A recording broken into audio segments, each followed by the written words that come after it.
ಪಾಠ 9. ಚೆಂದದ ಮನೆ. ಒಬ್ಬನು ತನ್ನ ಮನೆ ಸುಭದ್ರವಾಗಿ ಇರಬೇಕೆಂದುಕೊಂಡ. ಇಟ್ಟಿಗೆ ಉಕ್ಕುಗಳಿಂದ ಮನೆಯನ್ನು ಕಟ್ಟಿ ತಾರಸಿ ಹಾಕಿದ. ಆನಂತರ ಒಳಗೆ ಹೋಗಿ ನೋಡುತ್ತಾನೆ. ತುಂಬಾ ಕತ್ತಲೆ, ಜೊತೆಗೆ ಗಾಳಿಯೂ ಇಲ್ಲ. ಸರಿ, ಗಾಳಿ ಬೆಳಕು ಬೇಕು ತಾನೆ, ತಂದರಾಯಿತು ಎಂದು ದೊಡ್ಡ ಬೋಗುಣಿಯನ್ನು ಬಿಸಿಲಿಗೆ ಹಿಡಿದು ನಿಂತ. ಸ್ವಲ್ಪ ಸಮಯದ ನಂತರ ಒಳಗೆ ಹೋಗಿ ಸುರಿದ. ಹೀಗೆ ಮಾಡುತ್ತಲೇ ಹೋದ. ಆದರೂ ಗಾಳಿ ಬೆಳಕು ತುಂಬಲೇ ಇಲ್ಲ. ದಾರಿ ಹೋಕನೊಬ್ಬ ಅವನನ್ನು ನೋಡಿ ನಕ್ಕ. ಮನೆಗೆ ಗಾಳಿ ಬೆಳಕು ಬರಲು ನೆರವಾದ. ದಾರಿಹೋಕ ಮನೆಗೆ ಗಾಳಿ ಬೆಳಕು ಬರಲು ಮನೆಯ ಬಾಗಿಲನ್ನು ಅಗಲಗೊಳಿಸಿದನು. ಮನೆಗೆ ಕಿಟಕಿಗಳನ್ನು ಹಚ್ಚಿದನು.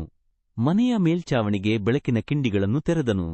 ಉತ್ತಮ ಮನೆಯ ಲಕ್ಷಣಗಳು: ದೊಡ್ಡ ಬಾಗಿಲು ಹಾಗೂ ಕಿಟಕಿಗಳು ಇರಬೇಕು. ಮನೆಯ ಸುತ್ತಲೂ ಜಾಗವಿರಬೇಕು. ಅಲ್ಲಿ ಕೈತೋಟ ಬೆಳೆಸಿರಬೇಕು.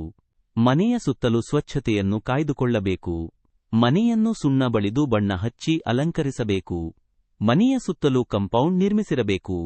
3ನೇ ತರಗತಿಯ ಪ್ರಿಯಾಳ ಮನೆ ಬಹಳ ಸ್ವಚ್ಛವಾಗಿದೆ, ಎಲ್ಲೂ ಕಸವಿಲ್ಲ. ಮನೆಯ ಮುಂದೆ ದಿನವೂ ಅವಳೆ ವಿವಿಧ ರೀತಿಯ ರಂಗೋಲಿ ಹಾಕುತ್ತಾಳೆ.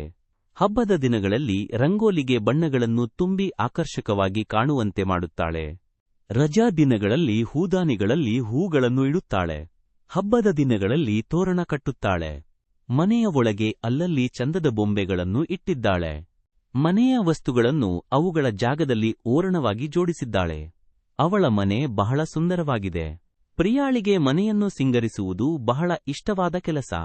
ಮನೆಯನ್ನು ಸಿಂಗರಿಸಲು ಬಳಸಬಹುದಾದ ವಸ್ತುಗಳು: ಹೂವಿನ ಗಿಡದ ಕುಂಡಲಿ, ಸುಣ್ಣ ಮತ್ತು ಬಣ್ಣ, ಹೂವಿನ ಸರ, ಮಾವಿನ ಎಲೆ, ರಂಗೋಲಿ, ಗೊಂಬೆಗಳು, ಬಣ್ಣ ಬಣ್ಣದ ಲೈಟುಗಳು ಮುಂತಾದವು.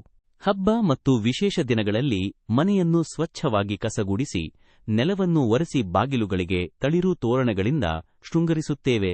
ಮನೆಗೆ ಹೊಸ ಬಗೆಯ ಹೂವಿನ ಕುಂಡಲಿಗಳನ್ನು ತಂದು ಕೆಲವು ಗೋಡೆಯ ಮೇಲೆ, ಕೆಲವು ಟೇಬಲ್ ಮೇಲೆ ಅವುಗಳನ್ನು ಇರಿಸಿ ಮನೆಯನ್ನು ಅಲಂಕರಿಸುತ್ತೇವೆ.